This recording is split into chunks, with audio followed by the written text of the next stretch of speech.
I stood on the edge of the Olympic training facility, watching through the chain link fence as the national team practiced their routines. My hands gripped the cold metal until my knuckles turned white. 27 years old, working a dead end job at a sports equipment store, and this was as close as I'd ever get to the ice. Then I heard it, that sickeningly familiar voice. Oh my God, isn't that the girl who was supposed to be some big figure skating prodigy? What happened to her?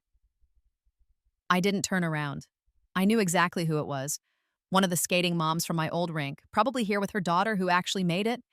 The daughter who had the support, the funding, the family that showed up. I heard she just gave up. No discipline, I guess. Such a waste. My chest tightened. No discipline. That's what they all thought.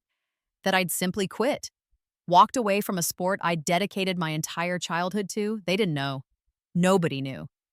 I walked to my car in the parking lot, sat in the driver's seat, and stared at my reflection in the rearview mirror. 30 would be here soon. The life I'd planned, the life I'd worked for since I was 4 years old, had evaporated on one spring evening when I was 16, the evening my parents made me miss nationals for my sister's piano recital. I started the engine, driving on autopilot back to my tiny apartment. The memories played like a horror movie I couldn't turn off. I'd been ranked third in the country for my age group. Third. One competition away from securing a spot on the junior national team. One performance away from catching the attention of the coaches who could change everything. But Melissa's recital was the same night, her first big performance at the city's concert hall, and my mother had looked at me with those cold, calculating eyes and said, "Family comes first, Natalie. Melissa only has one shot at this. You'll have other competitions." Except I wouldn't. The timing was everything in figure skating. Miss your window, and the door slammed shut forever. I pulled into my apartment complex, trudged up 3 flights of stairs, and collapsed on my secondhand couch. The TV remote was in my hand before I realized what I was doing. I flipped through channels mindlessly until I landed on a figure skating competition. Of course, the universe really enjoyed twisting the knife. I watched a 17-year-old execute a perfect triple axel, and something inside me shattered all over again. I could have done that. I was doing that at her age, before everything fell apart. My phone buzzed, a text from my mother. "Melissa is performing at Carnegie Hall next month. We're all going as a family. Your father and I expect you there. She's dedicated this performance to us. After everything we sacrificed for her career, it's the least you can do." I stared at those words until they blurred. Everything they sacrificed? For her. Never for me. I typed and deleted 5 different responses before settling on, "I'll check my schedule." The reality was, I'd probably go. I always did. Because saying no meant phone calls, guilt trips, the inevitable speech about how bitter and jealous I was of my sister's success, how I needed to let go of the past and be happy for her. I set my phone down and closed my eyes. The exhaustion wasn't just physical, it was existential, the weight of a life I never wanted, a future I never chose, and a past I could never change. That night, I dreamed of ice, of the cold wind on my face as I spun, the rush of landing a jump perfectly, the roar of a crowd. I dreamed of the routine I'd been preparing for nationals, the one I never got to perform. Every element was crisp in my mind, choreographed to Tchaikovsky's Violin Concerto in D major. When I woke up, my pillowcase was wet with tears. I called in sick to work, something I never did, and spent the entire day in a fog. I ordered takeout, let it get cold on the counter, and stared at the wall. By evening, I'd made a decision. I was done. Not with life exactly, but with this half-life. This zombie existence where I went through motions but felt nothing. If this was all there was, if I'd never escaped the shadow of what I'd lost, then what was the point? I went to the bathroom and opened the medicine cabinet. Sleeping pills. I'd had them for years, prescribed after my insomnia got bad. I stared at the bottle, then at my reflection. Who was I kidding? I wasn't brave enough. I closed the cabinet and went back to the couch. The figure skating competition was still on. A different skater now, younger, maybe 15. She fell on a combination jump, and the disappointment on her face was so raw, so familiar, that I felt it in my bones. My chest hurt, really hurt. a sharp, stabbing pain that radiated down my left arm. I stood up, confused, and the room tilted. The pain intensified, spreading across my chest like fire. I tried to reach for my phone, but my legs gave out. I hit the floor hard, my vision tunneling. This was it, a heart attack at 27. The final insult from a universe that had already taken everything. The last thing I saw was the TV screen, that teenage skater back on her feet, continuing her routine despite the fall. Then nothing. I opened my eyes to sunlight streaming through pink curtains. Pink curtains. I shot upright in bed and my body felt wrong. Too small, too light. I looked down at my hands, small hands, a child's hands, and screamed. The door burst open and my mother rushed in. But she wasn't the gray-haired 60-something woman I'd last seen. She was young, maybe early 40s, her hair still dark brown. "Natalie, sweetheart, what's wrong? Did you have a nightmare?" I couldn't speak, couldn't process. This was impossible. My mother sat on the edge of the bed and felt my forehead. "No fever. Are you feeling sick?" I managed to shake my head. "Okay, well, you need to get ready. Coach Stevens is key. Expecting you at the rink in an hour, and you know how she gets when you're late." Coach Stevens. I hadn't heard that name in over a decade. She'd retired when I was 17, moved to Florida. What? What day is it?" My voice came out high-pitched, childish. "Thursday, March 15th. Honey, are you sure you're feeling okay?" March 15th. The date echoed in my mind, pulling up a specific memory. March 15th. I was 11? It was 3 months before regionals, 5 years before nationals. 5 years before my life imploded. This wasn't possible. It couldn't be. But when I climbed out of bed and caught my reflection in the mirror across the room, there was no denying it. Staring back at me was 11-year-old Natalie, gap-toothed, gangly, with hair in a messy braid. I'd gone back. Somehow, impossibly, I'd been given another chance. The realization hit me like a physical force, and I had to sit back down on the bed. My mother was still talking, saying something about breakfast and protein shakes, but I wasn't listening. My mind was racing through everything I knew about the next 5 years, every mistake I'd made, every competition, every training session I'd wasted, every moment I'd trusted my family to prioritize my dreams the way they'd eventually prioritize Melissa's. And I knew with crystal clarity exactly when it had all started to go wrong.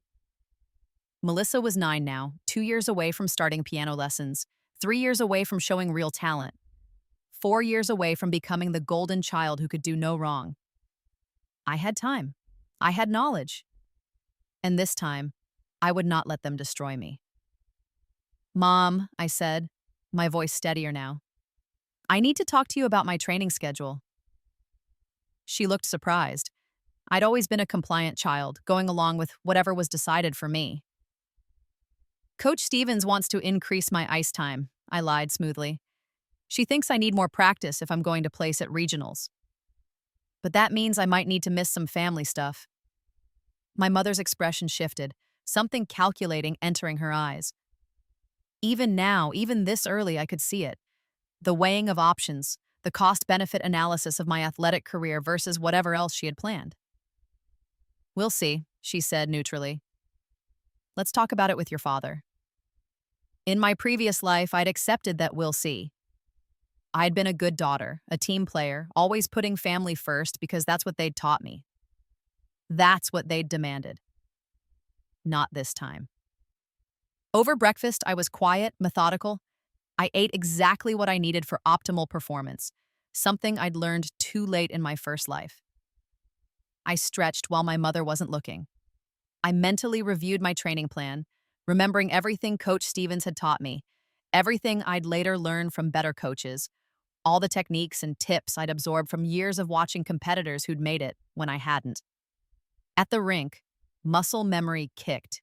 In the moment my blades hit the ice, my body was young, not yet pushed to its limits and broken down by years of improper training and stress, but my mind held decades of experience. I flew through my warm-up routine, and even Coach Stevens looked impressed. "Someone's motivated today," she called out. I skated over to her. "Coach, I want to train harder, more hours, more difficult elements. I want to be the best." She studied me carefully, Mom. Natalie, you're already doing very well. We don't want to burn you out. I won't burn out. I met her eyes with an intensity I'd never had at this age. I promise you I won't. Something in my gaze must have convinced her because she nodded slowly. All right, let's see what you've got. I spent the next 3 hours proving it. Every jump I'd struggled with in my first life, I approached with the wisdom of knowing exactly what had held me back. My posture, my takeoff angle, my arm position. I corrected everything before Coach Stevens even had to say it. By the end of the session, she pulled me aside. I don't know what happened to you overnight, but whatever it is, keep it up. You skated today like someone with a fire under them. I just realized how much I want this, I said simply. It was the truest thing I'd said all day. That night at dinner, my father brought up a family vacation to Disney World. We're thinking late May, he said, right after Melissa's school year ends. Late May. That was when the regional qualifiers were held. In my first life, I'd gone on that vacation, missing the qualifier because my parents insisted it was just a qualifier. And family time was more important. I'd had to compete in a much harder qualifier later, barely scraping through. I can't go, I said calmly, cutting into my chicken. I have regionals. The table went silent. It's just a regional competition, my mother said, her voice tight. You'll have others. I looked up at her, and for the first time in either of my lives, I didn't back down. No, this one matters. Coach Stevens says I have a real shot at placing in the top 3, and that's what I need for Nationals pathway. I'm not missing it. Natalie, my father said, his tone warning. We've already made reservations. Then I'll stay with Coach Stevens. She offered to let me stay with her family if I ever needed to focus on training. This was a lie, but it would become true if I asked her, and we all knew it. My parents exchanged a look, one I remembered too well. Frustration, irritation that their child was being difficult. In my first life, they'd worn me down over a week of arguments until I'd agreed to go. Not this time. We'll discuss this later, my mother said coldly. There's nothing to discuss. I'm competing. I stood up, took my plate to the sink, and went to my room. I could hear them arguing in low voices in the kitchen. Let them. I had work to do. I pulled out my notebook, the one where I'd kept notes on routines and goals, and started writing. But this time, I wasn't writing a training plan. I was writing a timeline. Every major event in the next 5 years. Every competition, every opportunity, every moment where my parents had sabotaged my career, intentionally or not. And next to each one, I wrote exactly what I would do differently. March 15th. Assert dominance. Make my priorities clear. May 20th to 25th. Regionals. Compete and win. No Disney World. July. Summer intensive training camp. Go, even if they complain about the cost. September. Melissa starts piano lessons. Do not help her practice. Focus on my own training. November. Grand Prix Junior Series. Qualify and attend. The list went on. Pages and pages of my new life, plotted and planned with the precision of someone who'd already lived through the alternative. When I finally put the pen down, it was nearly midnight. My hand cramped, but I felt more alive than I had in years, either life. I would not miss nationals for a piano recital. I would not sacrifice my dreams for Melissa's. I would not let my family make me small. The battle over Disney World lasted 2 weeks. My parents tried everything: guilt, bribery, punishment. They grounded me, took away privileges, had long talks about family values and selfishness. I didn't budge. Finally, Coach Stevens intervened. She called my parents and explained, in explicit detail, exactly what was at stake. The regional competition wasn't just anything. It was a critical step in the national ranking system. Missing it would set me back a full year. Reluctantly, bitterly, they agreed to go to Disney World without me. I stayed with Coach Stevens' family, trained every single day, and when regionals came, I placed first, not third, like in my previous life. First. The local newspaper ran a story. My parents came home from vacation to see my picture on the front page of the sports section. I watched my mother's face as she read the headline. Local skater Natalie Brooks takes regional title, eyes national championships. She smiled, but it didn't reach her eyes. That summer, I pushed harder. The intensive training camp was in Colorado, 3 weeks long and obscenely expensive. My parents balked at the cost, but I was ready. Coach Stevens says there will be scouts there from the national program, I said at dinner. This is a once-in-a-lifetime opportunity. We can't afford it, my father said flatly, not with Melissa starting piano lessons this fall. There it was, the first time they'd explicitly chosen her over me. Fine, I said. I'll fundraise, and I did. I organized a skating exhibition at our local rink, charged admission, and sold concessions. I babysat every weekend. I mowed lawns. In 3 months, I raised $4,000, enough to cover most of the camp costs. When I presented my parents with the money, they couldn't refuse, not without looking like monsters. At camp, I met coaches who'd worked with Olympic athletes, absorbed everything, trained until my legs shook, and made connections that would matter later. When I came home, I was a different skater, sharper, faster, more technically precise. Coach Stevens noticed immediately. Whatever happened in Colorado, it changed you. She had no idea. September arrived, and with it, Melissa's first piano lesson. My mother had found her a teacher, Miss Kim, a stern Korean woman who'd trained at Juilliard. The lessons were expensive, almost as much as my ice time. I thought we couldn't afford extra activities, I said pointedly. Melissa has a gift, my mother replied. Mrs. Kim says she's never seen a child pick up the piano so quickly. I bit back my response. Let them fawn over her.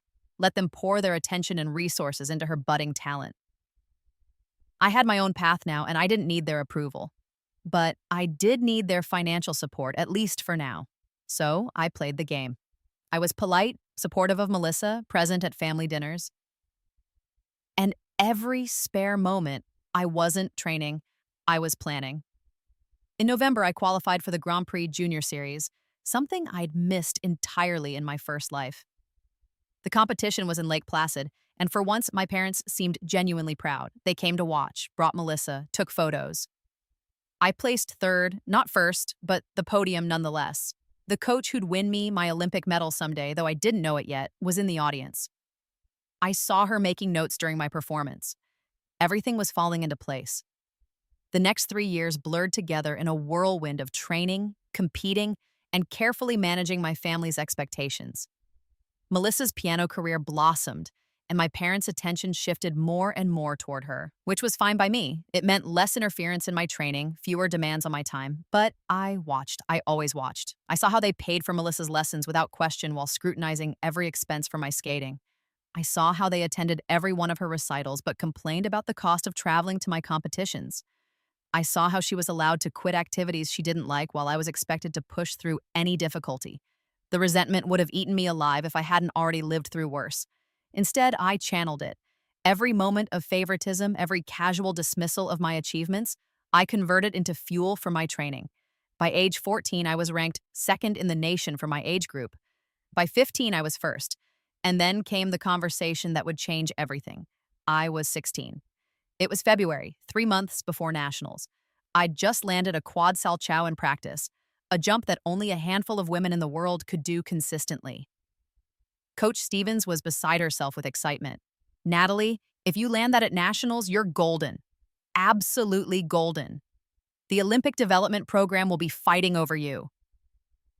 I knew, in my first life, I'd been on the verge of landing it. I'd been so close to everything. That night at dinner, my mother made the announcement. Melissa has been invited to perform at the Civic Concert Hall. It's a huge honor. She'll be the youngest pianist in the showcase. My stomach dropped. I knew this conversation. I'd lived it before. That's great, I said carefully. When is it? May 15th. The same night as nationals. Of course it was. That's the same night as my competition, I said, my voice level. We know, my father said. And we've discussed it. Your mother and I feel that Melissa's performance is a once-in-a-lifetime opportunity. She's only 10, and this could launch her entire career. Nationals could launch mine, I said. You'll have other nationals, my mother interjected. You're young, you have years ahead of you, but Melissa needs our support right now. The words were identical to my first life, as if they'd rehearsed them, perfected them, as if they'd known exactly how to destroy me. But this time I was ready. "No," I said simply. They blinked, surprised. "No," my father repeated. "No, I'm competing at nationals. You can go to Melissa's recital if you want, but I'll be in Boston." My mother's face flushed. "Natalie, don't be selfish. This is about family. This is about you choosing her over me. Again." The words came out colder than I'd intended, but I didn't take them back. "That's not fair," she snapped. "We've supported your skating for years, while resenting every penny you spent, while making me feel guilty for wanting to train instead of going on family vacations, while telling me that my dreams were negotiable, but hers were sacred." The silence was deafening. "I'm going to nationals," I repeated. "Coach Stevens will be there. I don't need you."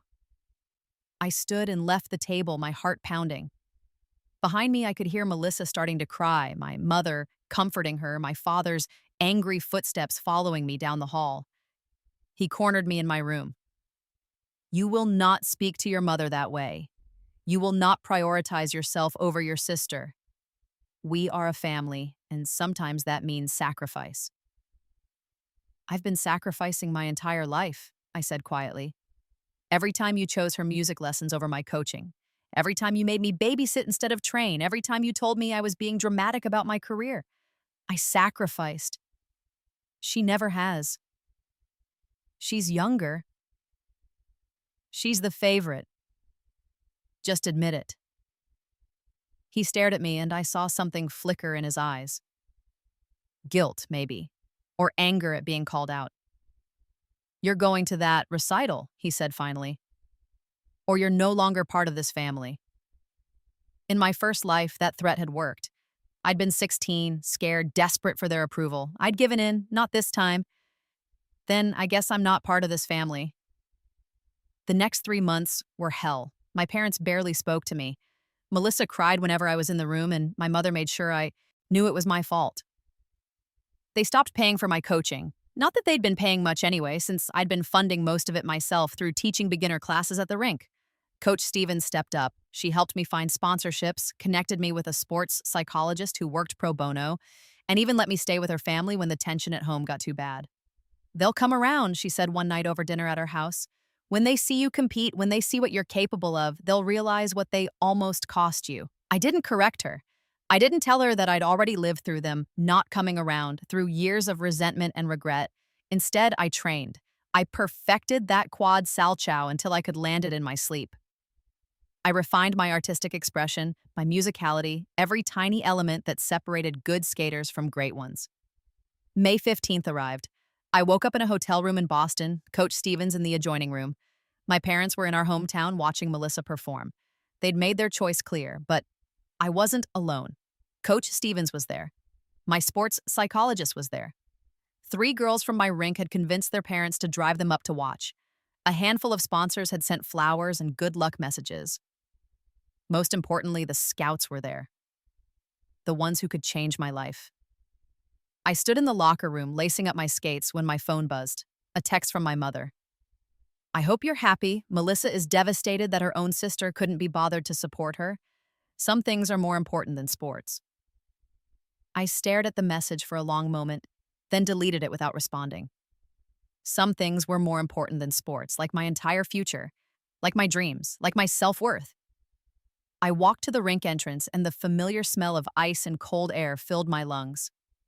This was my church, my sanctuary, the place where I was most myself. The announcer called my name. "Representing the Northern Lights Skating Club, Natalie Brooks." I glided onto the ice, took my starting position, and waited for my music to begin. Tchaikovsky's Violin Concerto in D major, the same piece I'd planned to skate to in my first life, the performance I'd never gotten to give. The music started, and I flew. Every jump was clean, every spin was centered, every step sequence was executed with precision and passion. When I launched into the quad salchow, the jump that defined me, the jump that separated me from everyone else, Time seemed to slow down. 4 rotations in the air, effortless, perfect. I landed it cleanly, and the crowd erupted. The rest of the routine was a blur of adrenaline and emotion. When I hit my final pose, the arena was on its feet. Coach Stevens was crying. Even the judges were smiling. The scores came up, 142.67 for the free skate. Combined with my short program, my total was 218.45, first place. By a margin of 12 points, I stood on that podium with a gold medal around my neck, and for the first time in either of my lives, I felt complete, whole, vindicated. The next morning, my phone exploded with messages. Congratulations from coaches, offers from agents, interview requests from skating magazines, and one message from my mother. We saw your scores online. Congratulations. We'll talk when you get home. I didn't respond to that one either, but I did respond to the message from Elena Kovac, the legendary coach who'd trained 3 Olympic gold medalists. She wanted to meet with me about joining her training program in Colorado Springs. This was it, the moment my life truly changed. I moved to Colorado Springs 2 weeks later. My parents fought it, of course. They said I was too young, that I was abandoning my family, that I was being manipulated by people who only cared about my athletic potential. I went anyway. At 16, with Coach Stevens' help and the support of my new sponsors, I became an emancipated minor, legally free from my parents' control. The next 2 years were the hardest and most rewarding of my life. Training under Elena was brutal. She pushed me past every limit I thought I had, demanded perfection, and accepted nothing less than my absolute best. But she also believed in me. She invested in me. She treated me like an athlete with real potential, not a hobby that could be sacrificed for family convenience. I won nationals again at 17 and 18. By the time I was 19, I'd medaled at the World Championships and was the favorite for the Olympic team. My family reached out periodically. Melissa wanted to reconnect. My mother wanted to rebuild our relationship. My father sent me articles about the importance of forgiveness. I kept them at arm's length, polite but distant. I'd send birthday cards and the occasional text, but I didn't visit, I didn't call. I didn't let them back into my life in any meaningful way because I remembered. I remembered what they'd done in my first life, how they'd broken me, how I'd spent years as a shell of myself, how I'd died at 27 with nothing but regrets. This life was mine, and I wasn't sharing it with people who'd already proven they'd destroy it if given the chance. The Olympics came when I was 20. I won gold in the women's individual event, landing that quad salchow on the biggest stage in the world. When I stood on the podium and heard the national anthem play, I thought about 16-year-old me, missing nationals for a piano recital, and I felt a savage satisfaction. After the Olympics, the endorsement deals poured in. Sports drinks, athletic wear, skating equipment. I became the face of American figure skating, earned millions, and finally had the financial security I'd never had in my first life. I bought a house in Colorado Springs, a beautiful modern place with floor-to-ceiling windows and mountain views. I hired a financial advisor, invested wisely, and set up a foundation to help young skaters from low-income families afford coaching and equipment. Everything I dreamed of in my first life, I achieved in my second. And then came the invitation that would bring everything full circle. Melissa was 24 now, a professional concert pianist. She'd made a name for herself in the classical music world, successful, but not spectacularly so. She'd never quite reached the heights my parents had hoped for, though she had a solid career. She was performing at Carnegie Hall, the dream my mother had texted me about in my first life, though delayed by several years in this timeline. She sent me a personal invitation, handwritten, heartfelt. Natalie, I know we've been distant. I know I was young and didn't understand what was happening between you and Mom and Dad. But I've grown up now, and I can see clearly how unfairly they treated you, how unfairly I benefited from that treatment. I'm not asking for forgiveness, and I'm not asking you to reconcile with them. I'm just asking you to give me a chance to apologize, to show you that I've become someone who recognizes what you sacrificed. Please come to my performance. Please let me try to make things right. I read that letter a dozen times. In my first life, Melissa had never apologized. She'd been too young, too sheltered by our parents' favoritism to understand the damage that had been done. But this Melissa had grown up watching me leave, watching me succeed without them, watching our parents regret as they realized what they'd lost. I decided to go. Carnegie Hall was magnificent. I arrived early before the crowd and found Melissa warming up backstage. She looked up when I entered, and her face went through a rapid series of emotions: surprise, hope, fear. "You came," she said softly. "I came." We stood there awkwardly for a moment, and then she spoke in a rush. "I've wanted to say this for years, but I was too scared. I was a spoiled brat. I knew even then that mom and dad treated you differently. I knew they expected you to sacrifice things I never had to sacrifice, and I didn't speak up because I benefited from it. I'm so, so sorry." I studied her carefully. She seemed genuine. The Melissa I'd known in my first life had been shallow, self-centered, always the victim in every story. But this Melissa had something different in her eyes. Maturity, maybe? Awareness? "I appreciate the apology," I said finally. "But you were a child. You weren't responsible for their choices." "Maybe not. But I could have been kinder. I could have acknowledged what you gave up for me." She paused. "Mom and Dad are here tonight, in the audience. They don't know you're coming." "Good," Melissa laughed, a surprised sound. "You're not going to talk to them?" "I haven't decided yet." I checked my watch. "You should finish warming up. I'll be in the audience."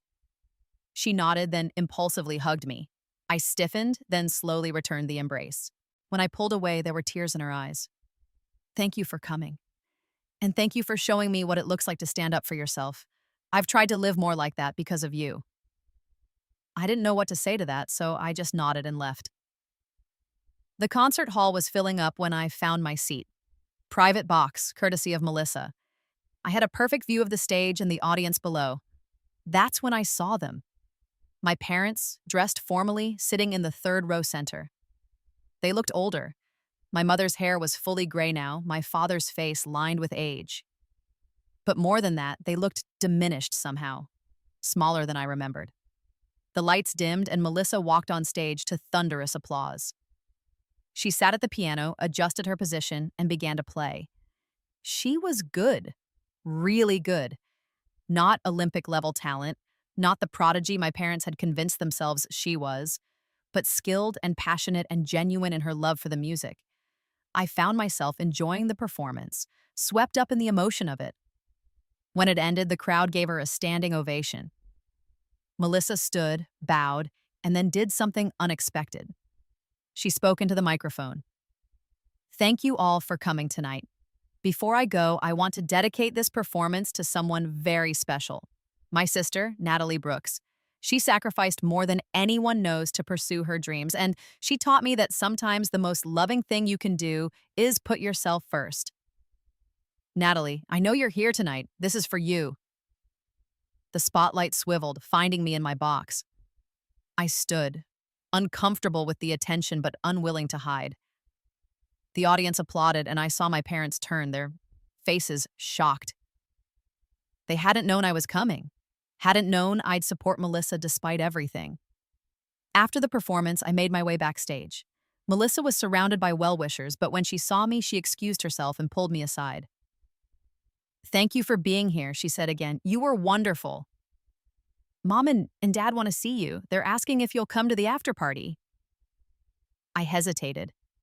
Every instinct screamed to refuse, to maintain the walls I'd built, to protect myself from people who'd already hurt me once, but I wasn't that scared 16-year-old anymore. I wasn't even the bitter 27-year-old who'd died regretting everything. I was someone new. Someone who'd achieved her dreams, who'd built a life on her own terms, who had nothing left to prove. 5 minutes, I said. "I'll give them 5 minutes." Melissa led me to a private room where our parents waited.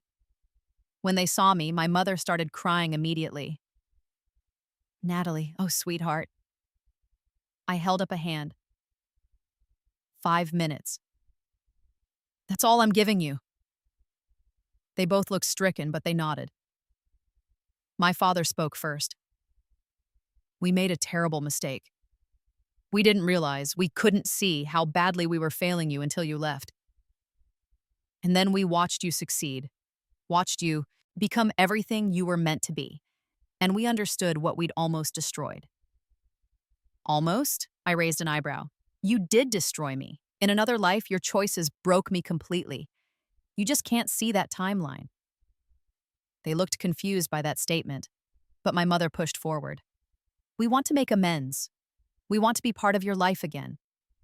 Please, Natalie, we're your parents." I looked at them, really looked at them, and felt nothing. No anger, no love, no bitterness.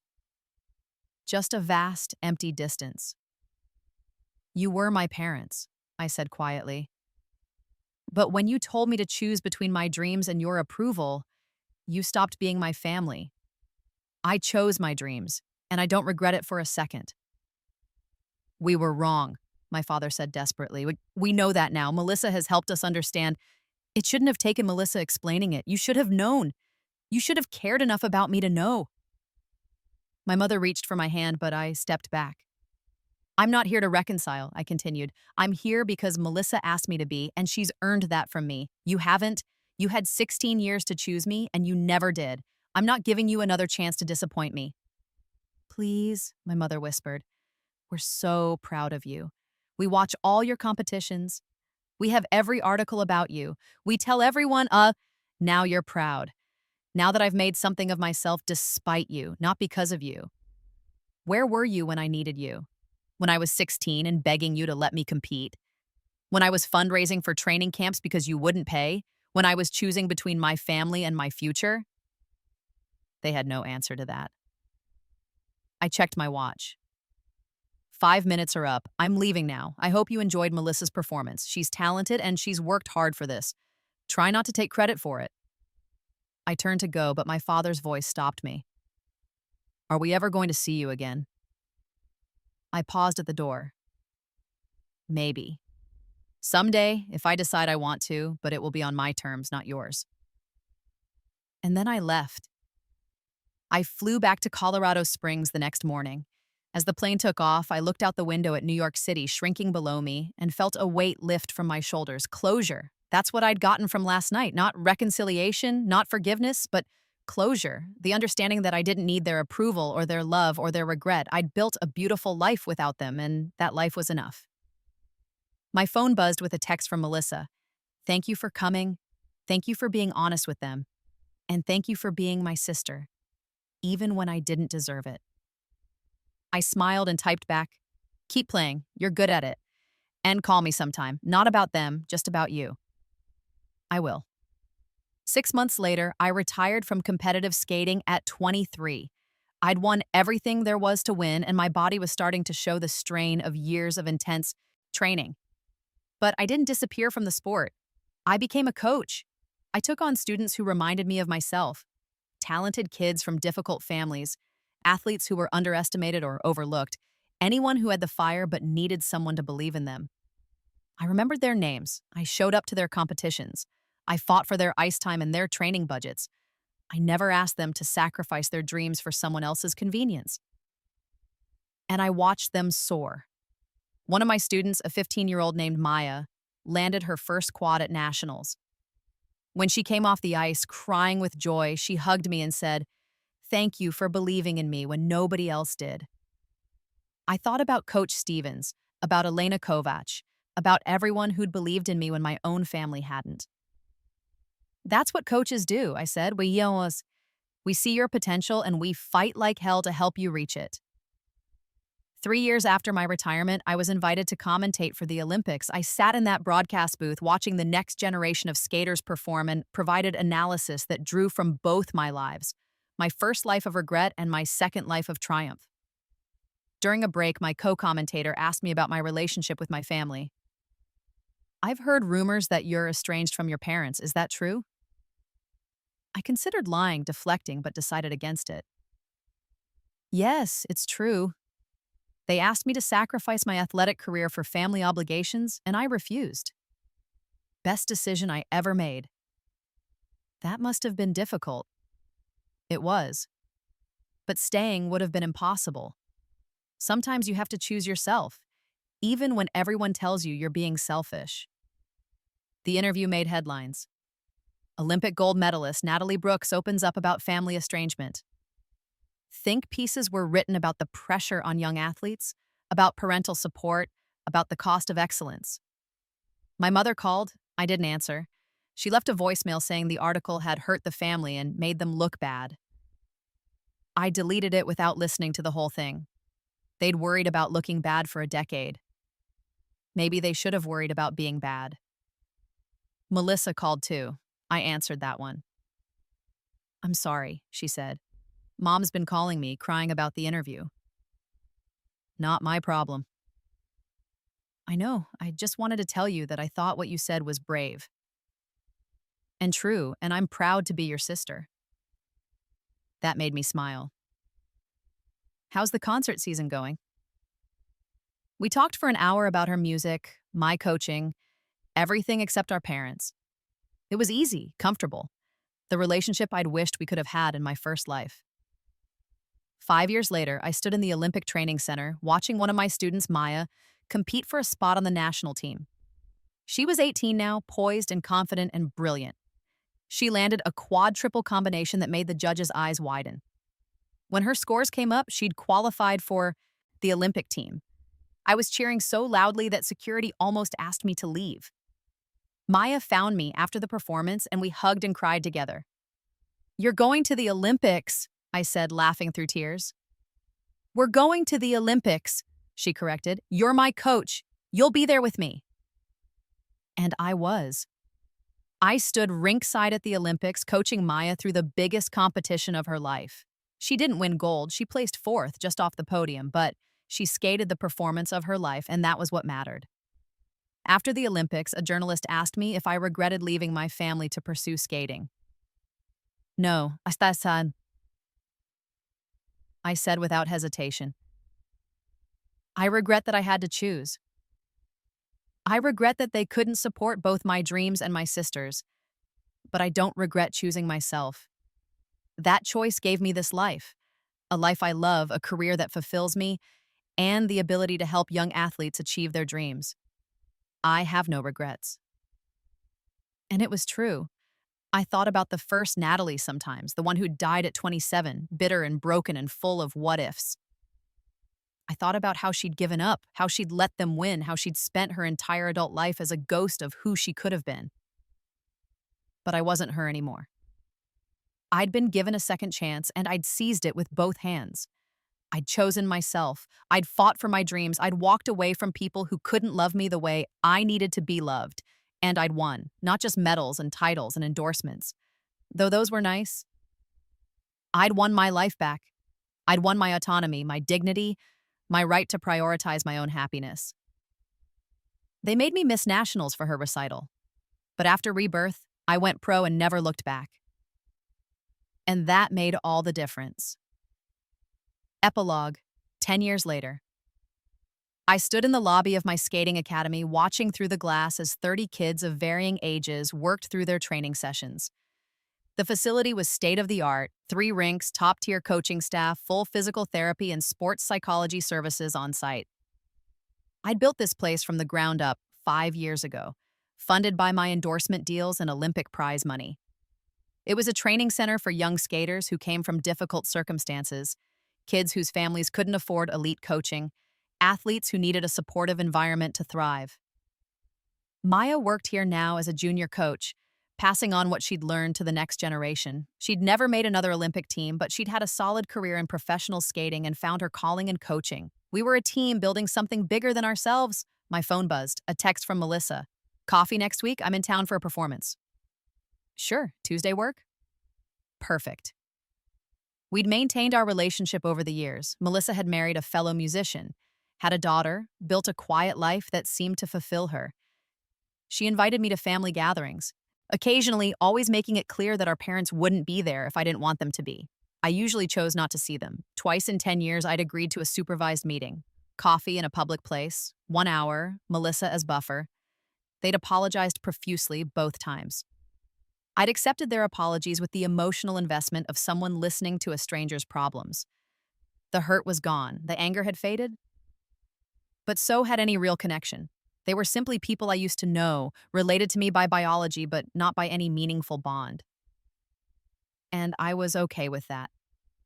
The door to the academy opened, and a woman walked in with a teenage girl. The girl had that hungry look I recognized, the look of someone who wanted to be great but didn't know if she had what it took. I walked over to greet them. Hi, I'm Natalie Brooks. Welcome to Olympic Dreams Academy. The girl's eyes widened. You're you're the Olympic gold medalist. I am. And you are?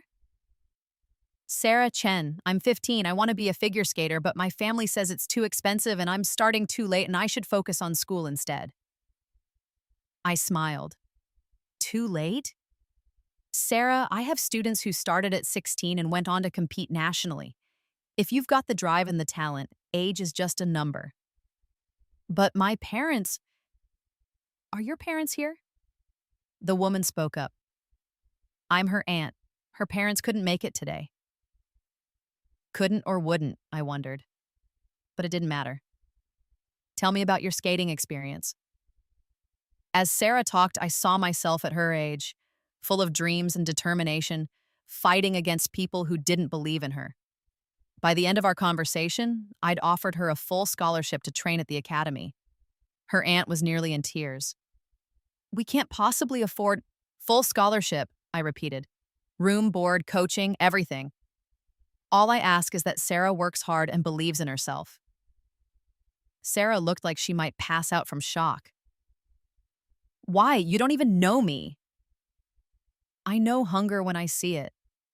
I know what it's like to want something so badly it burns. And I know what it's like when people try to take that dream away from you. I put a hand on her shoulder. Here's what I learned, Sarah. Sometimes you have to choose yourself.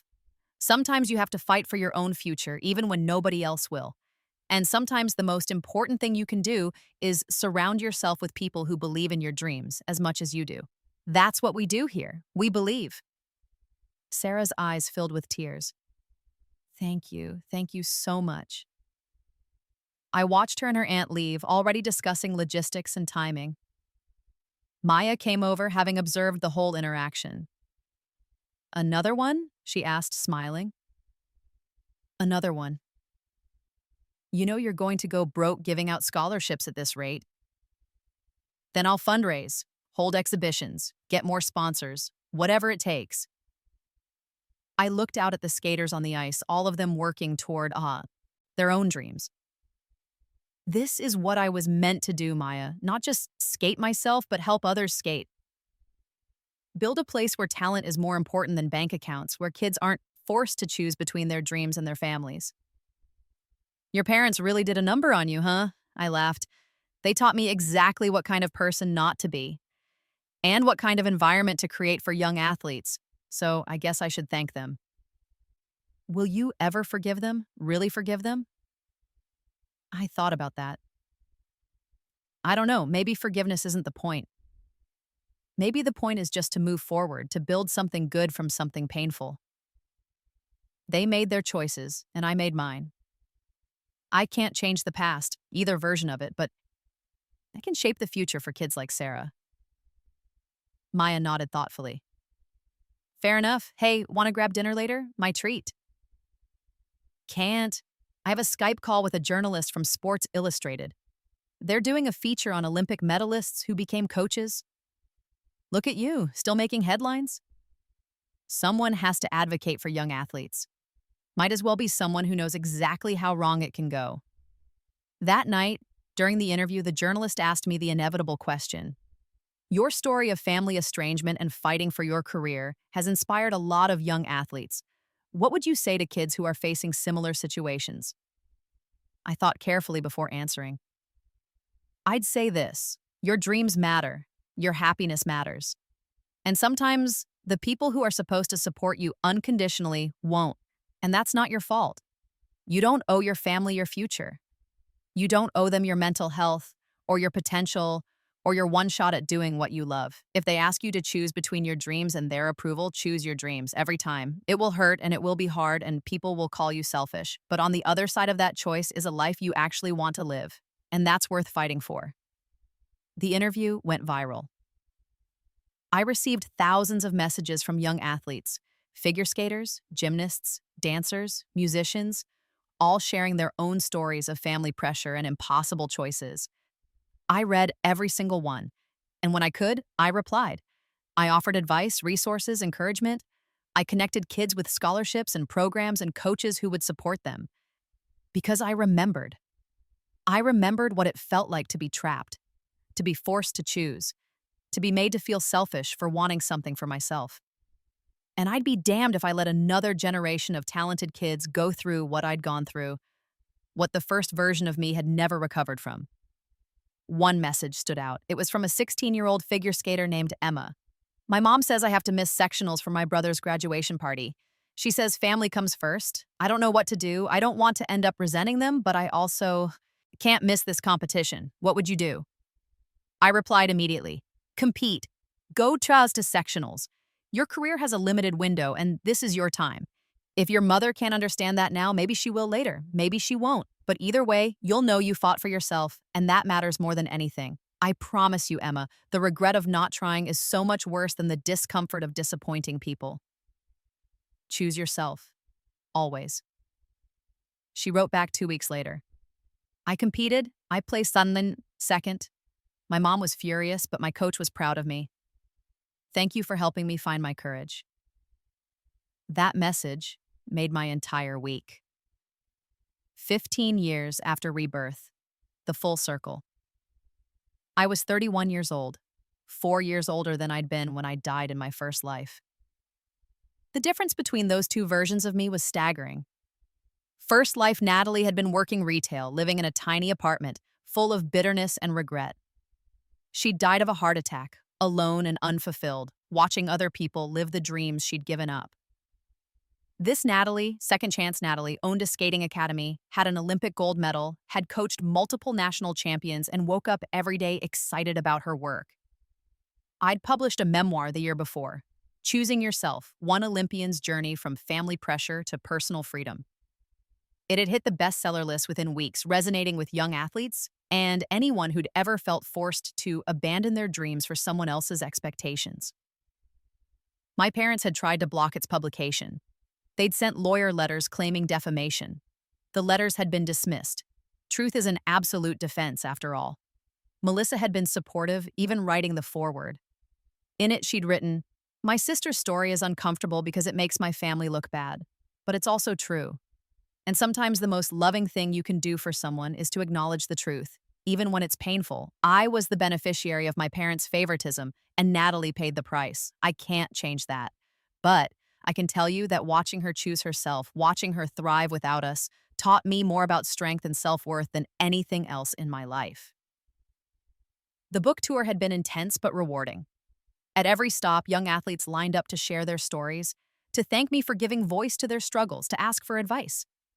And at every stop, I told them the same thing. Your dreams are not selfish. Your ambitions are not burdens. You are not required to be small so others can feel big. Choose yourself. Standing in my academy now, watching Sarah Chen, the girl I'd given a scholarship to 5 years ago, land a triple axel cleanly, I felt that familiar rush of satisfaction. Sarah was ranked 5th in the nation now, on track for the Olympic team in 2 years. She told me last month that her parents had finally come around, finally understood why she'd needed to train, full-time, finally apologized for trying to make her quit. "What did you say to them?" I'd asked. I said I forgave them, but I also said that if they ever ask me to choose between my skating and their approval again, I'll choose skating, because you taught me that's okay. Good, never forget that lesson. My phone rang. Unknown number. I almost didn't answer, but something made me pick up. Hello?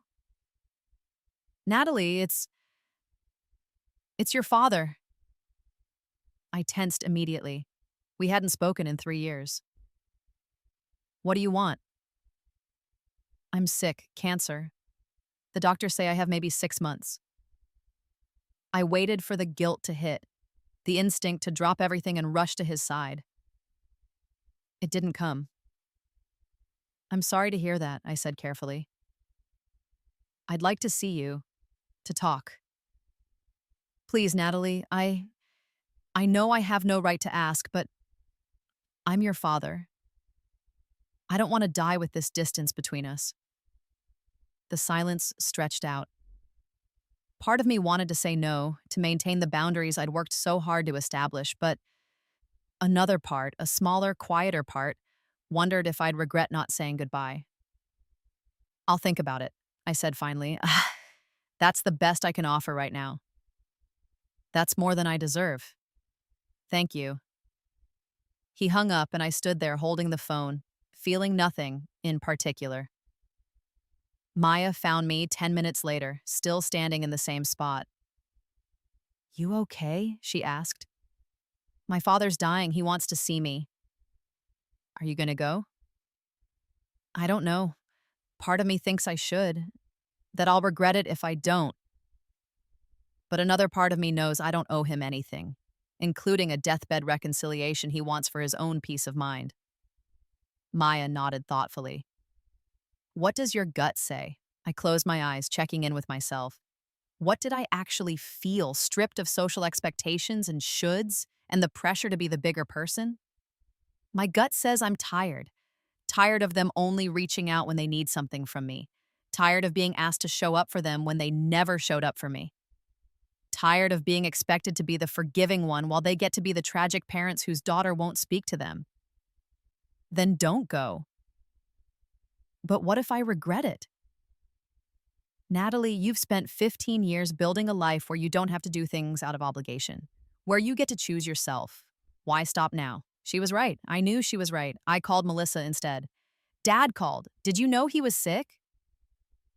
Yes, he asked me not to tell you. He wanted to be the one to break the news. He wants me to visit. Are you going to? I don't think so. Is that terrible? Melissa was quiet for a moment. No, it's honest. He had decades to build a relationship with you. The fact that he's running out of time now doesn't obligate you to give him what he wants. Mom will never forgive me if I don't go. Mom has never forgiven you for succeeding without her approval. This won't change that. I laughed bitterly. True. For what? It's worth I'll support whatever you decide. If you go, I'll go with you. If you don't go, I'll run interference with Mom and take the heat. You don't have to do that. Yes, I do. I spent years benefiting from their favoritism while you suffered. The least I can do now is have your back. I felt a rush of gratitude. Thank you, Melissa. That means more than you know. After we hung up, I made my decision. I wrote my father a letter. A real letter, handwritten, mailed through actual postal service. In it, I wrote, "Dad, I've thought carefully about your request to visit, and I've decided not to come. This isn't about punishment or revenge. It's simply about protecting my own peace. You had 16 years to be my father, to support my dreams, to show up at my competitions, to choose me as often as you chose Melissa. You didn't. And in the year since I left, you've reached out only when you wanted something. Forgiveness, reconciliation, a relationship on your terms. I've built a good life without you. A life I'm proud of. A life where I'm surrounded by people who value me, support me, and celebrate my successes without resentment. I will not disrupt that peace, not even for a deathbed goodbye. I don't wish you suffering. I hope your final months are comfortable and that you find whatever peace you're looking for, but I've learned that I don't have to light myself on fire to keep other people warm, and I won't start now. I forgive you for not being the father I needed, but forgiveness doesn't mean reconciliation. It just means I'm letting go of the anger so I can move forward without that weight. I hope you understand. If you don't, that's okay too. You're entitled to your feelings, and I'm entitled to my boundaries. Take care of yourself, Natalie." I mailed the letter and felt lighter than I had in days. My father died 4 months later. Melissa called to tell me. I thanked her for letting me know and asked if she needed anything. She said no, that she was managing, that our mother was predictably making everything about her own grief. I didn't go to the funeral. I sent flowers and a donation to a cancer research charity in my father's name. Melissa said it was noted and appreciated. My mother sent me a scathing email calling me heartless and cruel. I deleted it unread after seeing the subject line. How could you? Because I could. Because I'd learned through painful experience and a literal second chance at life that I didn't owe anyone my presence, my forgiveness, or my emotional labor. Not even family, especially not family who'd never earned it. 20 years after Rebirth, the legacy. The Academy's 20-year anniversary gala was the event of the season. We'd rented out the main arena, invited every skater who'd ever trained with us, and put together a showcase performance that brought tears to everyone's eyes. Maya and I stood backstage watching our students perform. 36 of them had gone on to compete nationally. 12 had made Olympic teams, 5 had medaled. But the numbers I was proudest of were different. 100% of our students had graduated high school, 97% had gone to college, and every single one of them knew they were valued for more than their athletic achievements. "We did good," Maya said softly. "We did great." During the gala, I was asked to give a speech. I stood at the microphone looking out at hundreds of faces, skaters, coaches, families, sponsors, and felt overwhelmed with gratitude. 20 years ago, I made a choice that changed my life, I began. I chose my dreams over my family's expectations. I chose competition over compromise. I chose myself when everyone told me I was being selfish, and that choice led me here. I gestured to the arena around us. This academy exists because I know what it's like to be told your dreams don't matter. I know what it's like to have your family sabotage your career because someone else's hobby is more important. I know what it's like to be asked to sacrifice your future for someone else's convenience, and I know what it's like to say no and face the consequences. The room was silent, everyone listening intently. So I built this place to be different, to be the support system I wish I'd had, to be proof that you can choose yourself and still build something beautiful, that you can set boundaries with people you love and still thrive, that you don't need your family's approval to succeed, you just need your own determination and people who believe in you. I paused, collecting my thoughts. Some of you know my story. You've read my book or seen the interviews. You know I'm estranged from my parents, that I missed my sister's recital to compete, that I've been called selfish and heartless and ungrateful, and you know what? I accept those labels. Because the alternative, giving up my dreams to please people who would never be satisfied, was unacceptable. I saw nods throughout the audience, recognition, solidarity. This academy has trained champions, but more importantly, it's trained young people who know their worth, who understand that their dreams matter. Who can say no to obligations that would destroy them? That's the real legacy. Not the medals or the titles, but the generations of athletes who learn to choose themselves. The applause was thunderous. After the gala, an elderly woman approached me. She introduced herself as the mother of one of my students. "I need to apologize to you," she said. "For what?" "When my daughter first told me she wanted to train here, I was skeptical. I'd read about you, about your family situation, and I thought you seemed difficult, unforgiving. I worried you'd teach my daughter to be selfish and to abandon her family."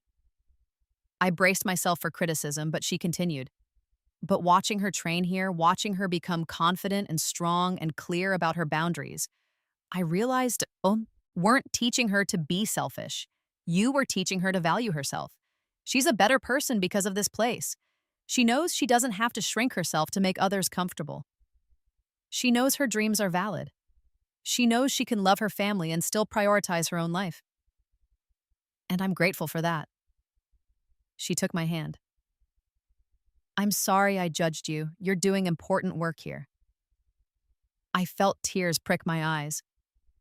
"Thank you, that means more than you know." After she left, Melissa appeared at my elbow. She'd flown in from Vienna where she was on tour. "Hell of a speech, sis."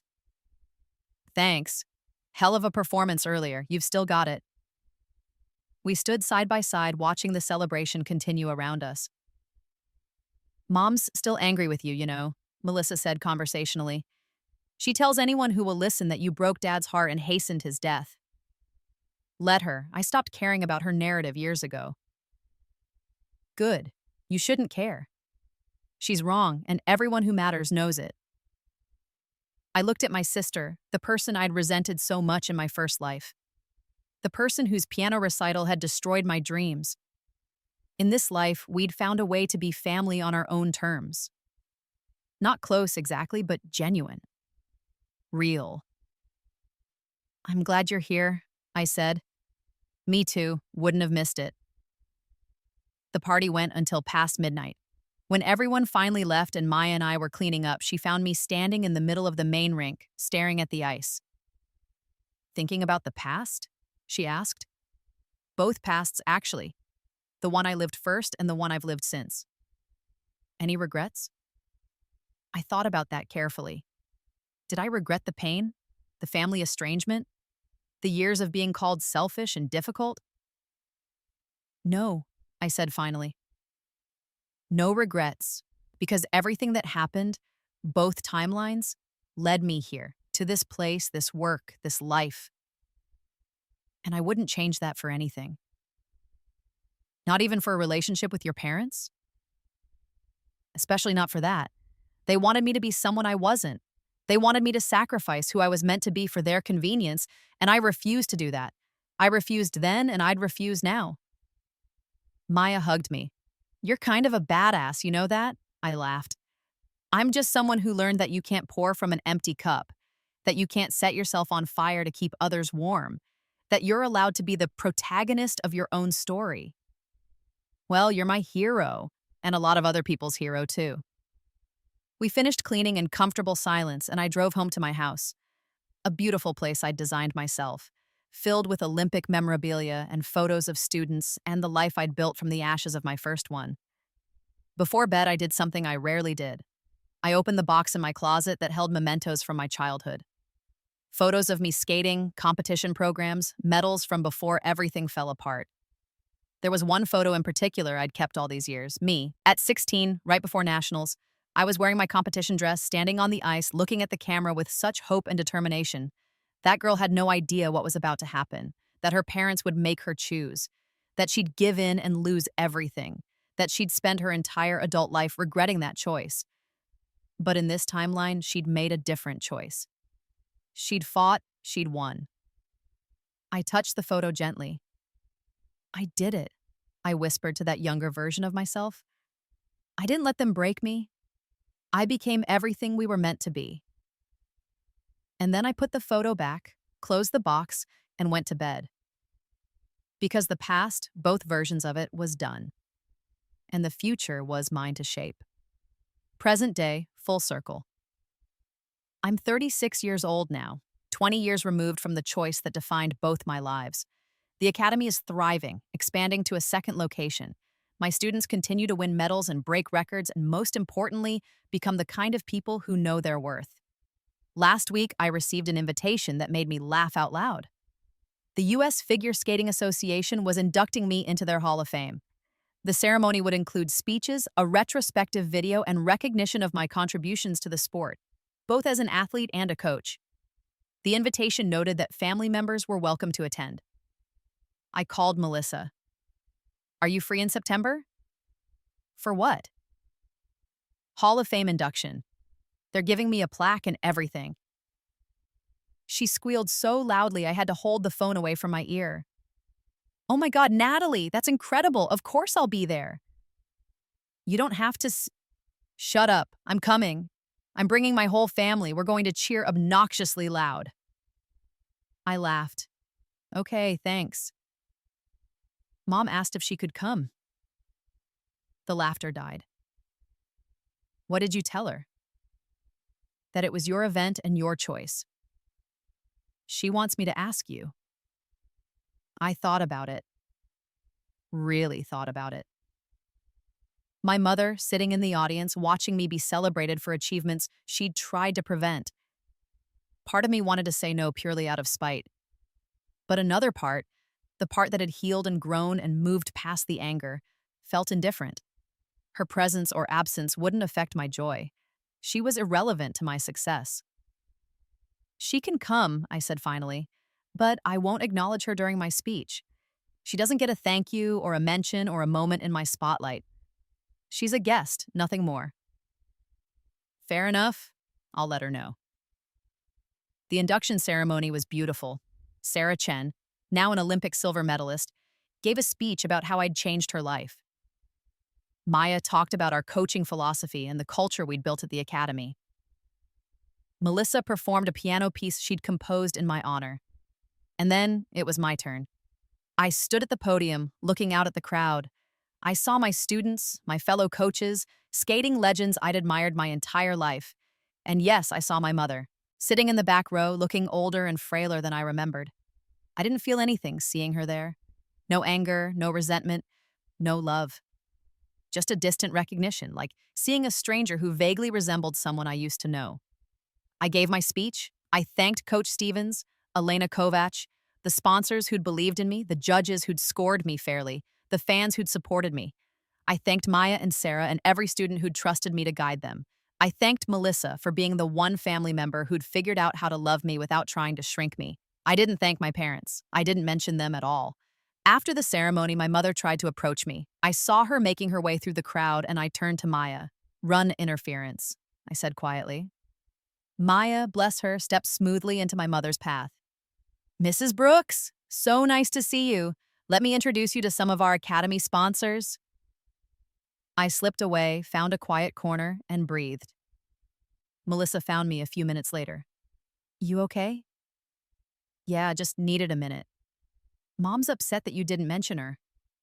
"I didn't mention a lot of people. There's only so much time for a speech." "She says she's proud of you." I looked at my sister. "I don't care." Melissa nodded slowly. "I know, I just thought I should tell you." "Thanks, but her pride means nothing to me. She's proud of the medals and the fame and the Hall of Fame plaque. She's not proud of the choices I made to get here. And those choices, those hard, painful, lonely choices, those are what I'm actually proud of." "Well, I'm proud of you for all of it. For choosing yourself when it would have been easier to give in, for building this amazing academy, for being proof that you can walk away from toxic family and still thrive." I hugged my sister. "Thank you, that actually means something." Later that night, lying in my hotel room, I scrolled through social media. The induction ceremony was trending. People were sharing clips of my speech, discussing my career, debating the family estrangement. Some people called me inspirational. Others called me cold and unforgiving. Some said I was a role model for young athletes. Others said I was an example of how ambition can poison family relationships. I read it all with detachment. Let them think what they wanted. I knew my truth. I'd been given 2 lives. In the first one, I'd sacrificed everything for people who'd never appreciated it, and I'd died full of regret. In the second one, I'd chosen myself, and I'd built something extraordinary. The choice had been worth it. Every difficult moment, every lonely night, every accusation of selfishness, it had all been worth it, because I'd learned the most important lesson anyone can learn. You only get 1 life, or in my case 2, but that was an unusual circumstance. And you owe it to yourself to live that life on your own terms. Not your family's terms, not society's terms, yours. I closed my phone, turned off the light, and fell asleep with a smile on my face. Tomorrow, I'd go back to the academy, back to my students, back to the life I'd fought so hard to build. They'd made me Miss Nationals for her recital, but after Rebirth, I went pro and never looked back. And that made all the difference in the world.